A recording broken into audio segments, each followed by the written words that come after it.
ಪ್ರೀತಿಯ ವೀಕ್ಷಕರಿಗೆಲ್ಲ ನಿರಂತರ ಕಲಾ ಸೇವೆ ಯೂಟ್ಯೂಬ್ ಚಾನಲ್ಗೆ ಆತ್ಮೀಯವಾದ ಸ್ವಾಗತ ಸುಸ್ವಾಗತ. ಆತ್ಮೀಯರೇ, ನಾನೊಂದು ಇವತ್ತು ವಿಶೇಷವಾದ ವಿಷಯನ ತಗೊಂಡು ಈ ವಿಡಿಯೋ ಮಾಡ್ತಾ ಇದ್ದೀನಿ.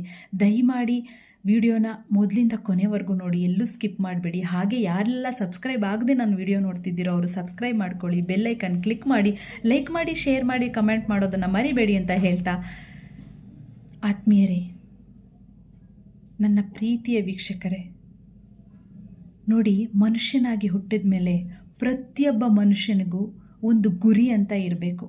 ಇಲ್ಲಾಂದರೆ ಅವನು ಕುರಿಗಿಂತ ಕಡೆ ಅಂತ ಹೇಳ್ತಾರೆ.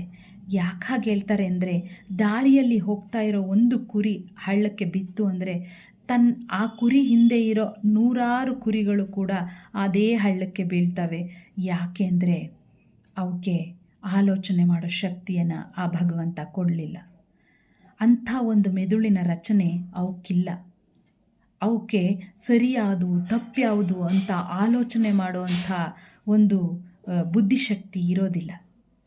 ಆದರೆ ನಮ್ಮಗಳಿಗೆ ಈ ಮಾನವ ಜನ್ಮಕ್ಕೆ ಒಂದು ಒಳ್ಳೆಯ ಅದ್ಭುತವಾದ ಮೆದುಳಿನ ರಚನೆಯನ್ನು ಕೊಟ್ಟು ಆಲೋಚನಾ ಶಕ್ತಿಯನ್ನು ತುಂಬಿ ಯಾವುದು ಸರಿ ಯಾವುದು ತಪ್ಪು ಅಂತ ತಿಳ್ಕೊಳ್ಳೋ ಅಂಥ ತಿಳುವಳಿಕೆನ ತುಂಬಿ ಆ ಭಗವಂತ ನಮ್ಮನ್ನು ಸೃಷ್ಟಿ ಮಾಡಿ ಭೂಮಿ ಮೇಲೆ ಬಿಟ್ಟಿದ್ದಾನೆ. ಆ ಭಗವಂತನಿಗೆ ನಿಜವಾಗ್ಲೂ ನಾವು ಹೃದಯಪೂರ್ವಕ ಧನ್ಯವಾದಗಳನ್ನ ಹೇಳಲೇಬೇಕು ಈ ಸಂದರ್ಭದಲ್ಲಿ.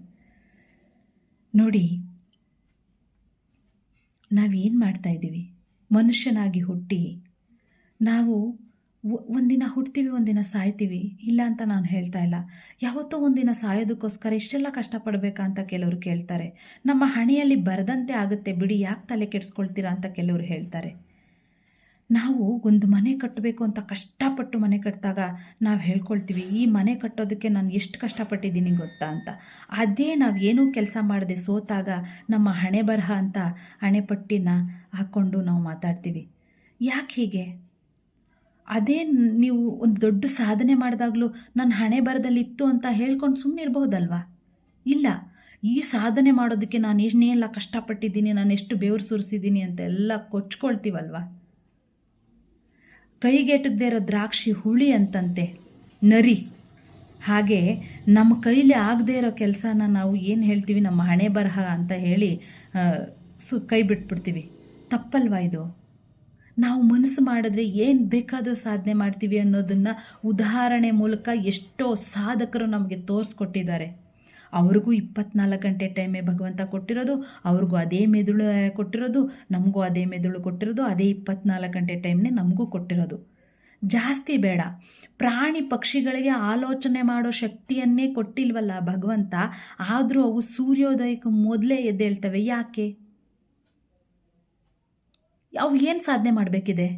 ಅವೇನು ದೊಡ್ಡ ದೊಡ್ಡ ಸಾಧನೆ ಮಾಡಬೇಕಾ? ಆಫೀಸ್ಗೆ ಹೋಗ್ಬೇಕಾ? ಅಲ್ಲಿ ಕೆಲಸ ಮಾಡಬೇಕಾ? ಅಡುಗೆ ಮಾಡಿ ತಿನ್ನಬೇಕಾ? ಏನಿಲ್ಲ. ಎಲ್ಲೋ ಒಂದು ಕಡೆ ಆಹಾರ ಸಿಗುತ್ತೆ, ತಿನ್ಕೊಳ್ತವೆ. ಎಲ್ಲೋ ಒಂದು ಕಡೆ ನೀರು ಕುಡಿತವೆ. ಎಲ್ಲೋ ಒಂದು ಕಡೆ ನಿದ್ದೆ ಮಾಡ್ತವೆ. ಅವಕ್ಕೆ ಯಾಕೆ ಸೂರ್ಯೋದಯಕ್ಕೆ ಮುಂಚೆ ಎದ್ದೇಳೋ ಅಂಥ ಕರ್ಮ ಅಂತ. ಆದರೆ ನಮಗಿದೆ ಆ ಕರ್ಮ. ಬೇಗ ಎದ್ದೇಳಬೇಕು, ಎಷ್ಟೋ ಕೆಲಸ ಕಾರ್ಯಗಳಾಗಬೇಕು, ಆಫೀಸ್ಗೆ ಹೋಗಬೇಕು, ದುಡಿಬೇಕು, ದುಡ್ಡು ಮಾಡಬೇಕು, ಎಲ್ಲ ಬೇಕು. ಆದರೆ ಸಮಯಕ್ಕೆ ಸರಿಯಾಗಿ ಎದ್ದೇಳಬೇಕು ಅನ್ನೋ ಪರಿಜ್ಞಾನ ನಮಗಿಲ್ಲ.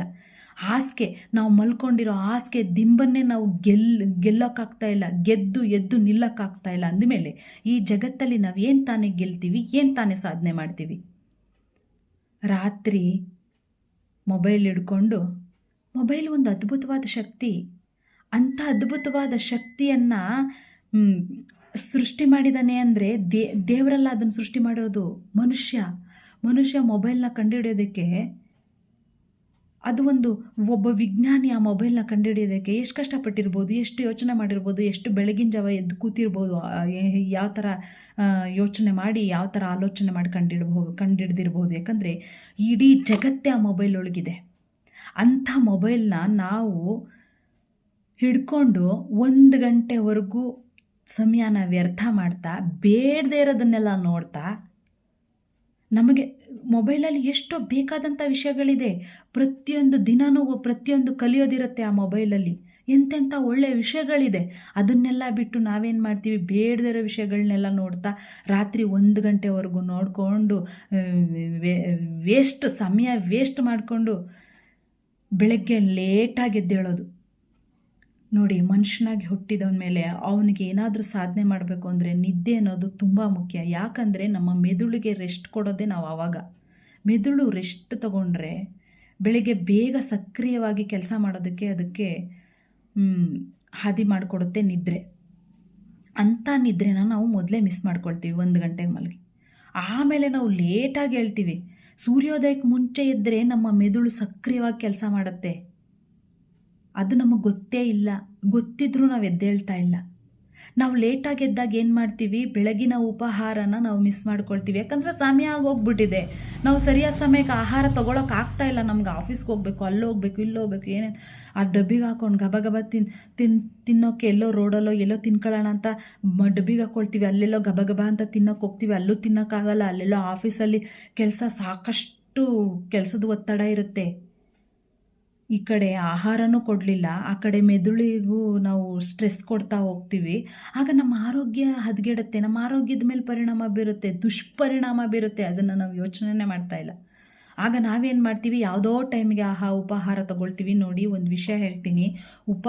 ಬೆಳಗಿನ ಉಪಹಾರ ಸರಿಯಾದ ಸಮಯಕ್ಕೆ ನಾವು ತಗೊಂಡ್ರೆ ನಮ್ಮ ಮೆದುಳಷ್ಟೇ ಅಲ್ಲ, ಇಡೀ ದೇಹ ಸಕ್ರಿಯವಾಗಿ ಕೆಲಸ ಮಾಡೋದಕ್ಕೆ ಒಂದು ಶಕ್ತಿಯನ್ನು ತುಂಬುತ್ತೆ. ಅದು ಬೆಳಗಿನ ಉಪಹಾರ ಸರಿಯಾಗಿ ತಗೊಳ್ಳದೆ ಹೋದರೆ ನಾವು ನಮ್ಮ ದೇಹದ ಪ್ರತಿಯೊಂದು ಅಂಗಾಂಗಗಳ ಮೇಲೆ ದುಷ್ಪರಿಣಾಮ ಬೀರುತ್ತೆ. ಮೊದಲನೇದಾಗಿ ನಮ್ಮ ಹಾರ್ಟ್ ಮೇಲೆ ಅದು ದುಷ್ಪರಿಣಾಮ ಬೀರುತ್ತೆ. ನೋಡಿ, ಎಷ್ಟೋ ಇವಾಗ ಹಾರ್ಟ್ ಅಟ್ಯಾಕ್ ಆಗ್ತಾ ಇದೆ ಅಂದರೆ ಅದಕ್ಕೆ ಕಾರಣ ನಾವು ಸರಿಯಾದ ಟೈಮ್ಗೆ ಮಲಗ್ತಾ ಇಲ್ಲ, ಸರಿಯಾದ ಸಮಯಕ್ಕೆ ಎದ್ದೇಳ್ತಾ ಇಲ್ಲ, ಸರಿಯಾದ ಸಮಯಕ್ಕೆ ಉಪಹಾರ ತಗೊಳ್ತಾ ಇಲ್ಲ. ಅದೇ ಕಾರಣ. ನಮ್ಮ ಆಧುನಿಕ ಜೀವನ ಶೈಲಿ, ನಮ್ಮ ಕೆಟ್ಟ ಆಹಾರ ಪದ್ಧತಿಯಿಂದ, ನಮ್ಮ ಜೀವನ ಶೈಲಿಯಿಂದ ನಾವು ಸರಿಯಾದ ನಮ್ಮ ಗುರಿ ಸಾಧನೆ ಅದ್ಯಾವುದೂ ಮಾಡೋಕ್ಕಾಗದೆ ನಮ್ಮ ಜೀವನನ ವ್ಯರ್ಥವಾಗಿ ಕಳೆದು ನಾವು ವ್ಯರ್ಥವಾಗಿ ಜೀವನನ ನೋಡಿ ಒಂದಿನ ರೋಗ ರುಜಿನಗಳನ್ನ ಹುಟ್ಟಾಕೊಂಡು ಹಾಸಿಗೆ ಮೇಲೆ ಎದ್ದೇಳೋಕ್ಕೆ ಆಗದೆ ಮಲಗುವಂಥ ಸಮಯ ದೂರದಲ್ಲಿಲ್ಲ. ಯಾಕಂದರೆ ನಾವು ಸರಿಯಾದ ಸಮಯಕ್ಕೆ ಎದ್ದರೆ ನಾವು ನಮ್ಮ ಕೊನೆಯ ದಿನಗಳನ್ನ ಹಾಸಿಗೆಯಲ್ಲಿ ಕಳೆಯುವಂಥ ಪರಿಸ್ಥಿತಿ ಬರಲ್ಲ. ನಾವು ಕೆಲಸ ಮಾಡ್ತಾನೆ ಆರಾಮಾಗಿ ಸಾಯ್ತೀವಿ. ಸಾವಿನ ಮಾತು ಇಲ್ಲಿ ಮಾತಾಡೋಕ್ಕೆ ನನಗಿಷ್ಟ ಇಲ್ಲ. ಆದರೂ ನಾವು ಯಾಕೆ ಈ ಥರ ನಾವು ಬದುಕಿರುವಾಗ ಯಾಕೆ ನಾವು ದೊಡ್ಡ ಸಾಧನೆ ಅಂತ ಗಮನ ಕೊಡ್ತಾ ಇಲ್ಲ? ನಾವು ದೊಡ್ಡ ಸಾಧನೆ ಮಾಡಬೇಕು ಅಂದರೆ ಚಿಕ್ಕ ಸಾಧನೆ ಯಾವುದು? ಬೇಗ ಎದ್ದೇಳೋದು. ಆ ಪ್ರಾಣಿ ಪಕ್ಷಿಗಳು ಎದ್ದೇಳ್ತವೆ ಅಂದರೆ ನಮ್ಗೆ ಯಾಕೆ ಆಗ್ತಾ ಇಲ್ಲ? ನೋಡಿ, ಹಳ್ಳಿಯಲ್ಲಿ ಒಂದು ಕೋಳಿಗೆ ಆಹಾರ ಈಸಿಯಾಗಿ ಸಿಗುತ್ತೆ. ಯಾಕಂದರೆ ಮನೆಯಲ್ಲಿ ಅವರು ಕೋಳಿ ಸಾಕಿರೋರು ಅವಕ್ಕೆ ಏನೇನು ಬೇಕೋ ಸಮಯಕ್ಕೆ ಸರಿಯಾಗಿ ಆಹಾರ ಕೊಡ್ತಾರೆ, ನೀರು ಕೊಡ್ತಾರೆ, ಎಲ್ಲ ಸಿಗುತ್ತೆ. ಅದು ಕಷ್ಟನೇ ಇಲ್ಲ. ಅಂಥ ಕೋಳಿ ಬೆಳಗಿನ ಜಾವ ಸೂರ್ಯ ಹುಟ್ಟೋಕ್ಕೂ ಮುಂಚೆ ಎದ್ದೇಳುತ್ತೆ. ಅದಕ್ಕೇನಪ್ಪ ಕೆಲಸ ಕಾರ್ಯ ಇದೆ? ಆದರೆ ನಮಗೆ ರಾಶಿಯಷ್ಟು ಕೆಲಸ ಕಾರ್ಯಗಳು ಇದ್ದರೂ ನಾವು ಬೆಳಗ್ಗೆ ಬೇಗ ಎದ್ದೇಳಲ್ಲ. ಕಾರಣ ಏನು? ಮೊಬೈಲ್ ನೋಡಿಕೊಂಡು ಅದನ್ನು ಎಲ್ಲ ಸ್ಕ್ರೋಲ್ ಮಾಡ್ತಾ ಅದು ಮುಗಿಯಲ್ಲ. ನಮಗೆ ಸಮಯ ಕಳೆದೋಗ್ಬಿಟ್ಟಿರುತ್ತೆ. ಆಗ ನೋಡ್ತೀವಿ ಟೈಮ್ 1 ಗಂಟೆ ಆಗಿಬಿಟ್ಟಿದೆ. ಮಲಗ್ತೀವಿ. ಬೆಳಗ್ಗೆ ಬೇಗ ಎದ್ದೇಳೋಕ್ಕಾಗ್ತಾ ಇಲ್ಲ. ಸೋಮಾರಿತನ ಆವರಿಸ್ಕೊಂಡ್ಬಿಡುತ್ತೆ. ಯಾಕೆ ಅಂದರೆ ನಾವು ನಿದ್ದೆ ಮಾಡಿಲ್ವಲ್ಲ. ಯೋಚನೆ ಮಾಡಿ, ನಿದ್ದೆ ಅನ್ನೋದು ತುಂಬ ಮುಖ್ಯ. ಆದರೆ ಬೇಗ ಮಲಗಿ ಬೇಗ ಏಳೋದ್ರಿಂದ ಎಷ್ಟೆಲ್ಲ ಅನುಕೂಲ ನಮಗಾಗತ್ತೆ. ನಮ್ಮ ಮೆದುಳಿಗೆ ಸ್ಟ್ರೆಸ್ ಕಡಿಮೆ ಆಗುತ್ತೆ, ನಮ್ಮ ಮೆದುಳು ಫ್ರೆಶ್ ಆಗಿರುತ್ತೆ. ಬೇಗ ಎದ್ದೇಳಿ ಬೇಗ ಮಲಗಿ ಬೇಗ ಎದ್ದೇಳೋದ್ರಿಂದ ನಮ್ಮ ದೇಹದ ಅಂಗಾಂಗ ಸಕ್ರಿಯವಾಗಿ ಕೆಲಸ ಮಾಡುತ್ತೆ. ನಮ್ಮ ದೇಹಕ್ಕೆ ಬೇಕಾದಂಥ ಅಗತ್ಯ ಪೋಷಕಾಂಶಗಳನ್ನ ನಮ್ಮ ಜೀರ್ಣಾಂಗ ವ್ಯವಸ್ಥೆ ಸರಿಯಾಗಿ ಕೊಡಬೇಕು ಅಂತಂದರೆ ನಮ್ಮ ಜೀರ್ಣಾಂಗ ವ್ಯವಸ್ಥೆ ಸರಿಯಾಗಿ ಕೆಲಸ ಮಾಡಬೇಕು. ಅದೆಲ್ಲ ಆದರೆ ನಮ್ಮ ಜೀವನದ ಗುರಿ, ನಮ್ಮ ಸಾಧನೆಯನ್ನು ನಾವು ಸಾಧಿಸೋಕ್ಕೆ ನಮಗೆ ಸಹಾಯ ಆಗತ್ತೆ. ಹಾಗಾಗಿ ನೀವು ಬೆಳಿಗ್ಗೆ ಬೇಗ ಎದ್ದೇಳಿ, ಎಲ್ಲ ಕೆಲಸವನ್ನು ಸಮಯಕ್ಕೆ ಸರಿಯಾಗಿ ಮಾಡಿ, ಸರಿಯಾಗಿ ಸಮಯಕ್ಕೆ ಆಹಾರನ ತಗೊಳ್ಳಿ, ಸರಿಯಾದ ಸಮಯಕ್ಕೆ ನಿಮ್ಮ ಗುರಿ ಮುಟ್ಟಿ ಅಂತ ಹೇಳ್ತಾ ನಿಮ್ಮೆಲ್ರಿಗೂ ಹೃದಯಪೂರ್ವಕ ಧನ್ಯವಾದಗಳು.